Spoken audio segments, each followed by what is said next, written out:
Greetings, we are the Ministry of the Real Truth, and today we are reporting news from the homeland, New Zealand, about commune activity and inquiries into their practices. Senior GloriaVale, for our international subscribers, you probably wonder what the hell is GloriaVale. Well, basically it's a commune like the Amish, the Mormons,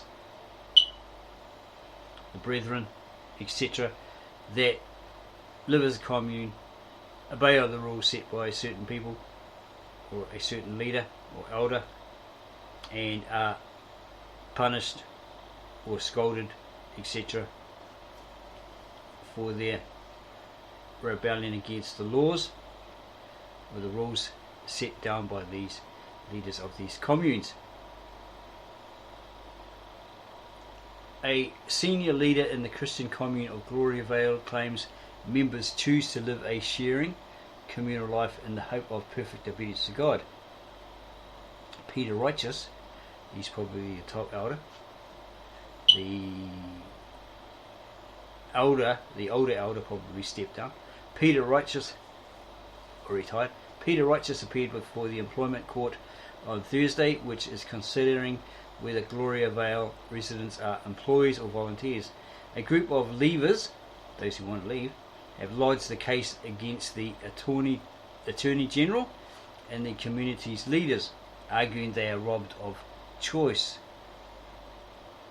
Righteous, or Peter Righteous, told the court that members willingly submit to each other and those who have authority over them.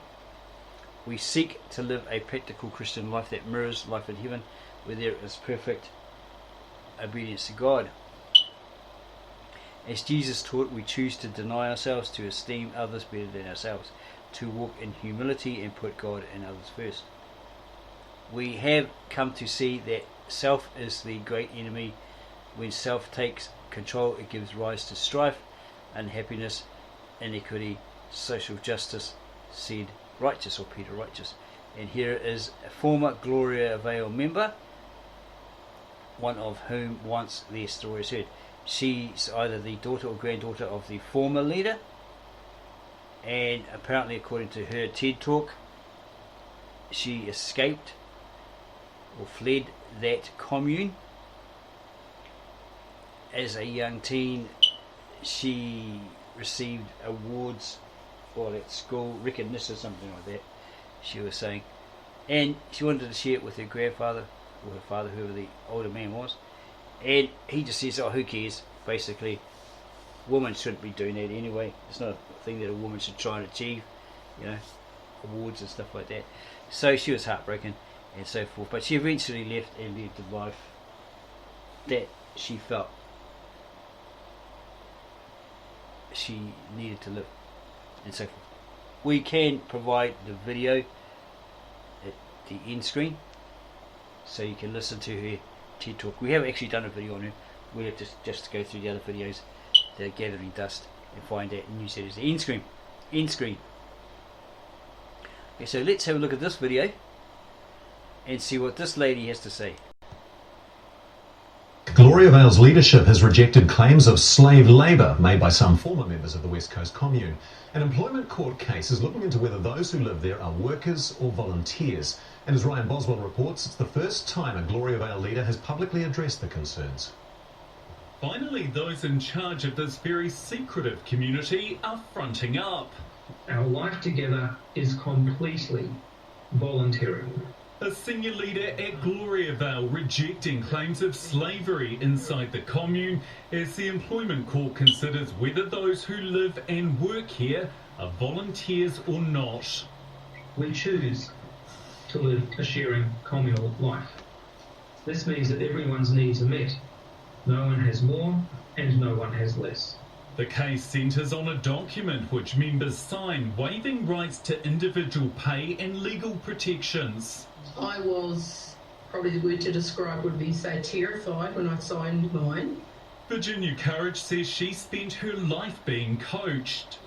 They controlled my salvation. They told me that I was going to heaven or I wasn't going to heaven. I do not agree. The commitment does not prohibit signatories from having freedom of thought or religion, but is a personal commitment of belief in the faith followed and practiced at the community. The court heard claims of members being told to hide or clean up when government officials visit. I think I have seen it happen. I think it's more a matter of tidiness. I don't think there's anything particularly sinister in it. So you don't think that it's about removing underage workers from the workforce? Not necessarily. There are now 600 people living at GloriaVale, which grows by 7% every year. The leader's adamant no one here owns anything and no one is employed. Ryan Boswell, One News. Okay, that's what this lady featured was Russia saying. has ordered its We paused that and it kept going. It's kind of weird. Damn Satan. Okay, so here is the granddaughter of the former leader, and let's hear what she has to say. What is GloriaVale really? I can't tell you because every single request I've ever made to go there or interview one of its leaders has been declined over many years. But over the past few days I've turned to the words of former GloriaVale members to get an insight into how they see it. And they use words like evil, brutal and sick. The Employment Court is currently considering whether GloriaVale members are employees with all the rights associated with that or volunteers. And some of the testimony about working conditions has been pretty harrowing, and yet it remains open, out of sight for the most part, operating with limited security for the most part. So this morning we have a very special guest, Lilia Tarawa, who literally wrote the book on living in GloriaVale. This book, by the way, highly recommended by me, and whose extraordinary TED Talk on her life in the community has been viewed more than 12 million times on YouTube alone. I recommend it. It is available on YouTube. Lilia Tarawa, thank you so much for joining us in the studio. We're really delighted to have you here. You wanted to be here to tell us what it's like. Yeah. And I've read the book and I've watched your TED Talk, and sometimes it's conflicting as an outsider because there are moments when you talk about the female closeness, you know, being amongst women you loved, having special friendships, and there's a sense that you're flying. Yeah. Then there are other moments when you're talking about the really violent, horrible abuse of people like Willing and Jubilant, and it's heartbreaking. Yes. So where in the continuum is it? What's it like being a child in GloriaVale? It's a bit of a mix. So it's not black and white. Wherever there's humans and families, there's going to be love and joy and all the good things that makes us human. But when you're living in an environment where there is such a high amount of control, thought control, information control, then the people there don't really have any choice. The parents don't have autonomy over making decisions for their own children. Women don't have autonomy over their own bodies or who you're going to marry. So there's arranged marriages, and this is all, you know, what we would consider being forced to do something, and yet somehow GloriaVale is still functional and operational today. I'm staggered by that.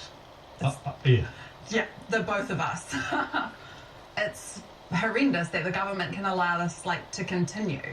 I think that's been a sentiment that has been expressed by many, many people, and especially leavers, because there's so many of us coming forward and telling our stories and saying, I wasn't a volunteer, I was an employee, I was abused, I was living under coercive control, and the government just says, okay, well, but that is what it is, and they just ignore it. And I feel like that is just a massive failure on the part of the government to protect their citizens. Successive governments over many years. Over many years, you know, like with this case that's just come up and in the courts at the moment, that has been years in the making. It's not just something that suddenly happened today. It's been, you know, something that has been a result of a series of cases being brought against GloriaVale. And, you know, we've got so much history there of people saying there's sexual abuse, there's no freedom to choose what I want to do, what I want to wear, who I want to marry, where I want to live, what I can believe. One of the examples I want to cite now, and it's not the most brutal example that you described, but I think it's really revealing, and that is Grace, when she said that she didn't want to marry the man who'd been chosen for her, and that actually she wanted to leave. Yeah. She had what you called an inquisition Can you tell me about that? Well, I really think they should be called psychological torture because that's what they are.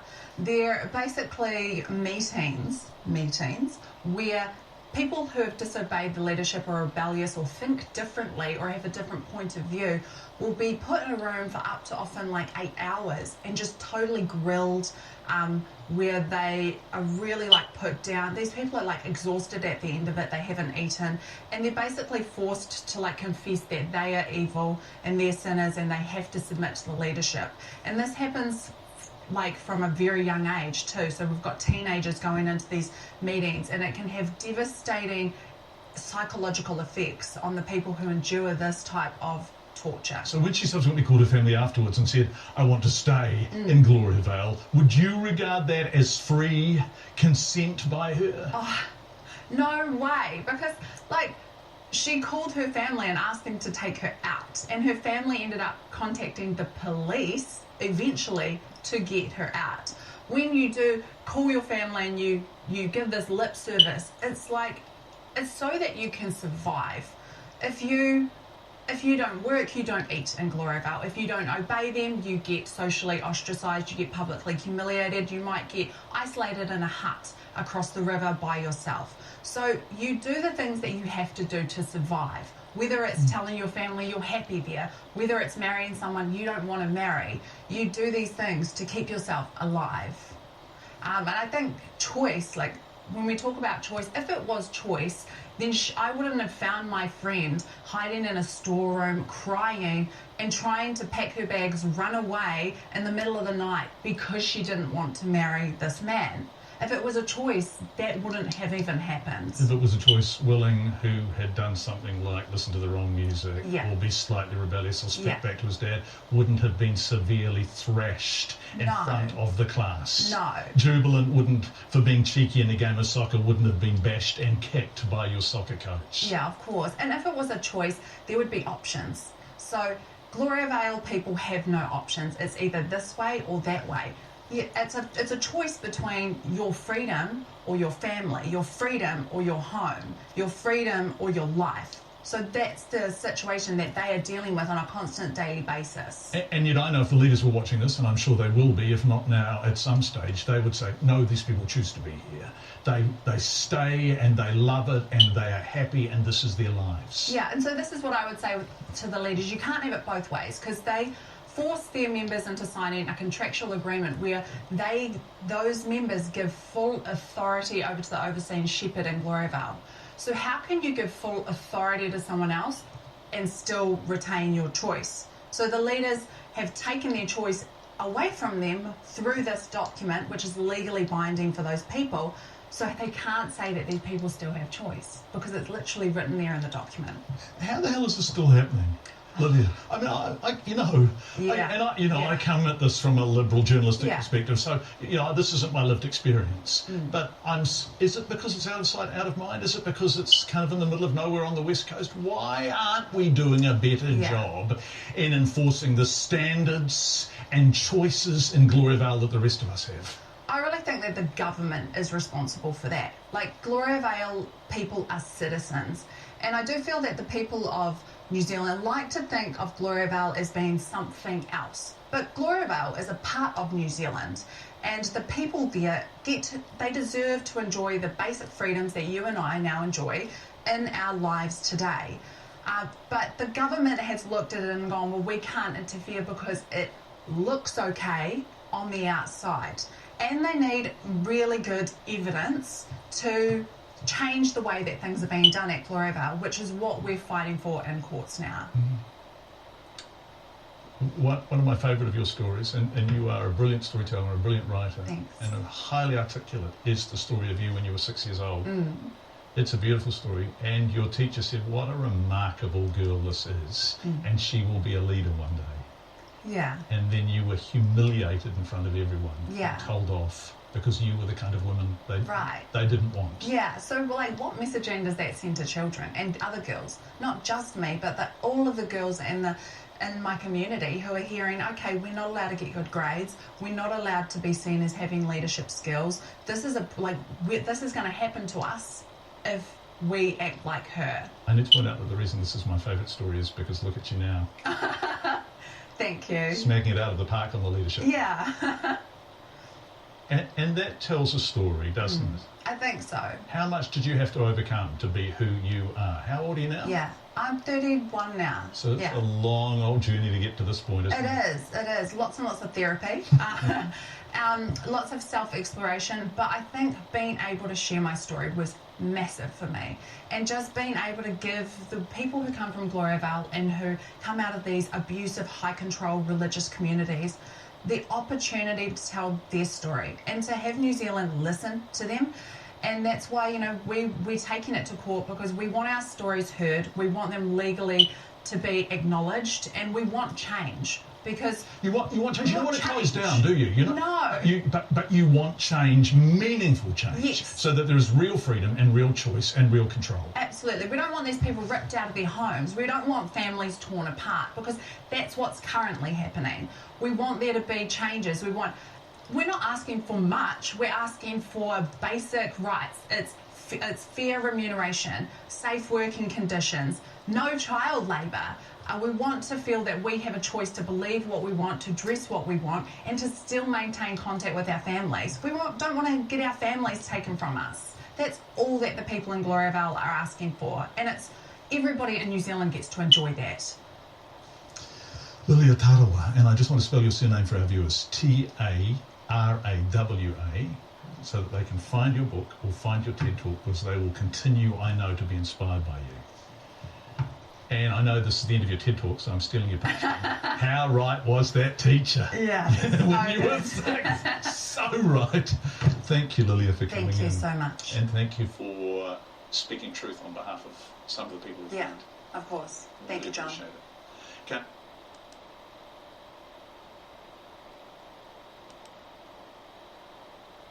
Russia has ordered.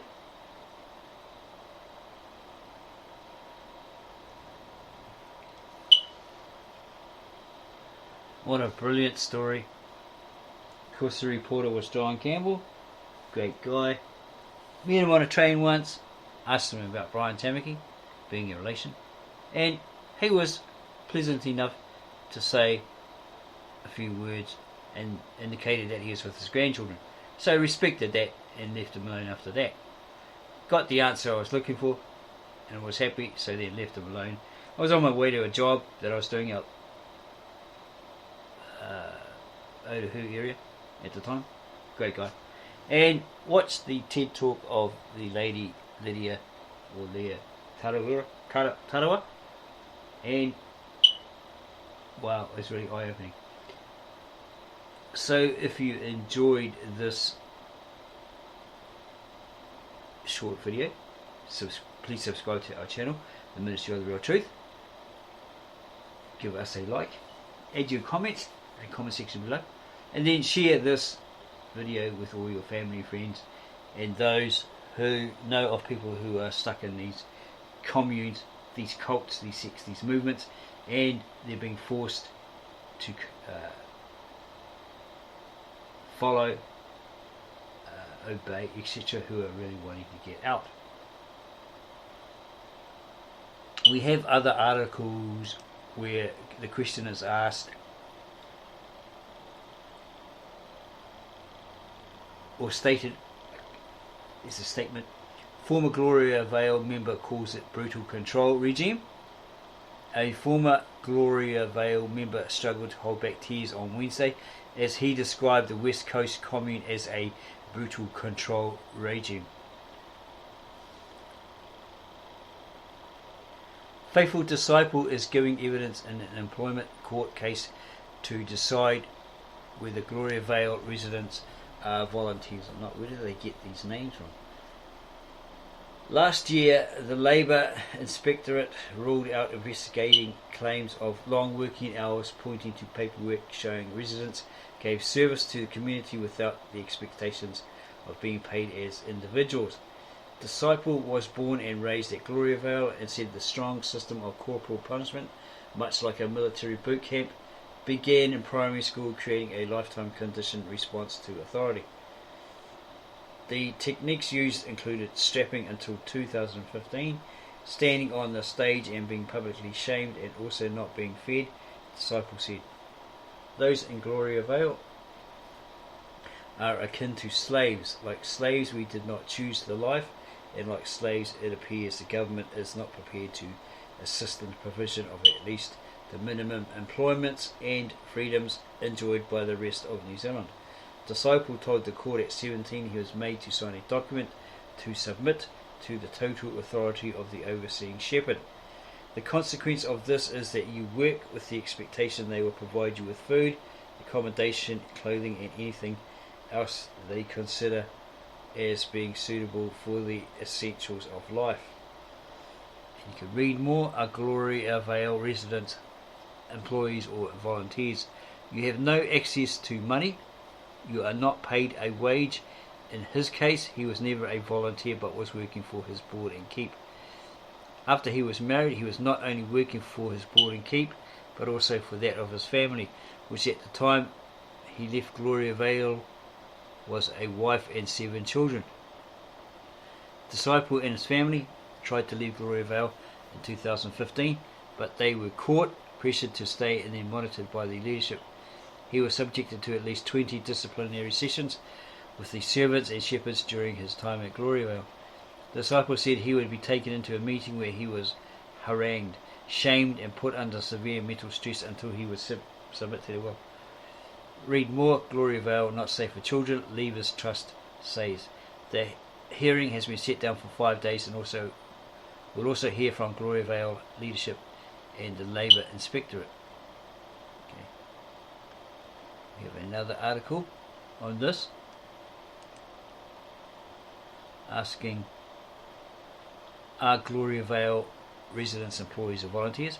The Employment Court is considering whether those living at the West Coast commune of GloriaVale are workers or volunteers. That's the question being posed in Employment Court. 3 former residents are challenging a Labor Inspectorate ruling that found they are volunteers and were therefore not entitled to pay or employment rights.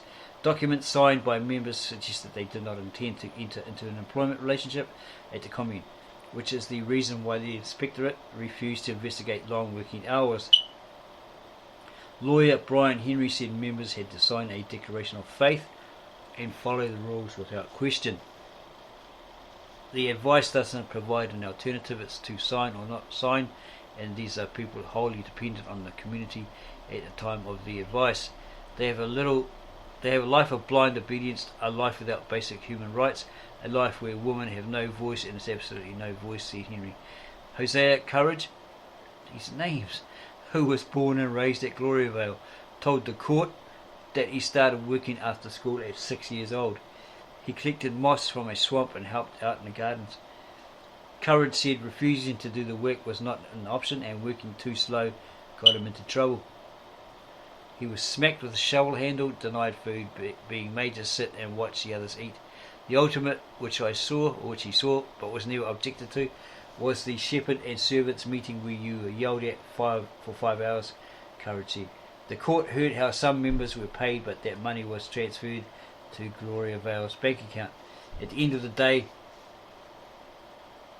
the submission is that members of the community have no tools to determine how life exists outside this very narrow realm of experience, Henry said.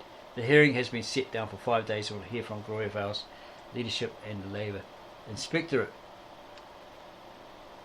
Sounds like a dictatorship. The indication of force is there. Okay, we have one more for you.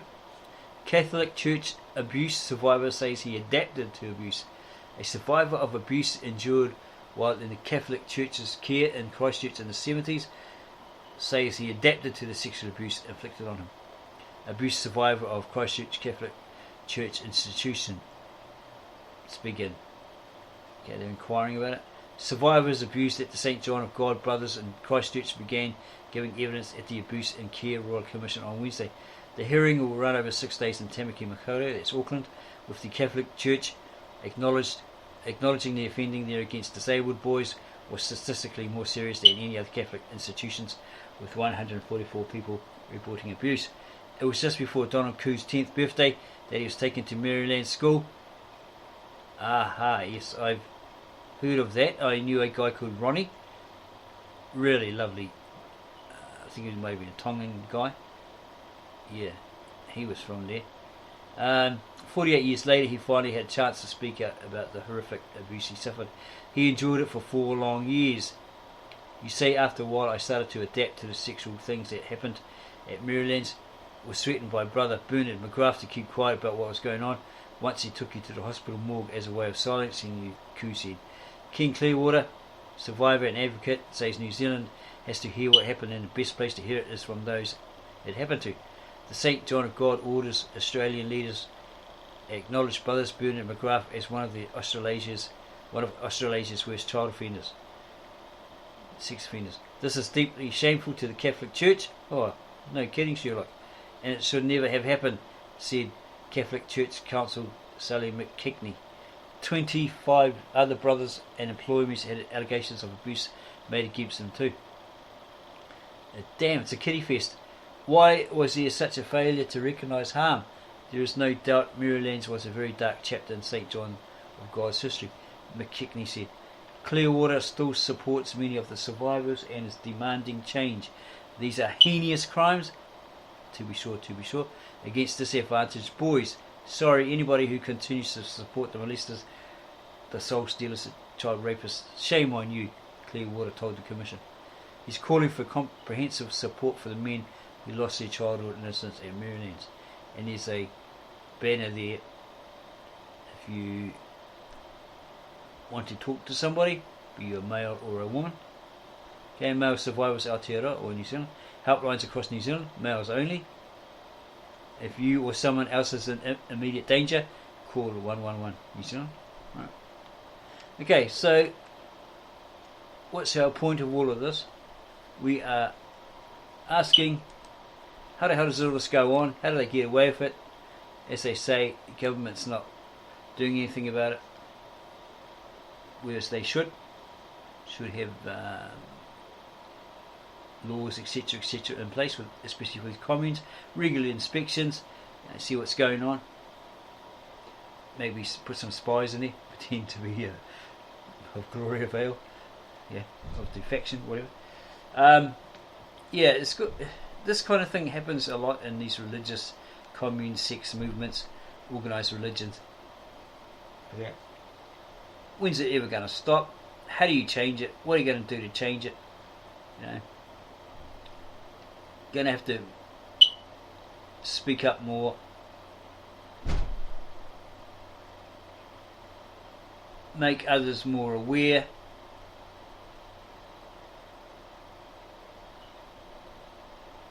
This religious crap has to end. As people, as the public, we have to get together, bang heads, and find a resolution to these problems going on in our community. Okay. This kind of religious hoo-ha has to stop. Where there's a will, there is a way. We hope that you enjoyed this short video. If you did, please subscribe to our channel. Give us a like. Add your comments. Share this video with all your friends, family, neighbours, anyone, to make them all aware that this kind of rubbish is going on within and outside our community, and it needs to be stopped.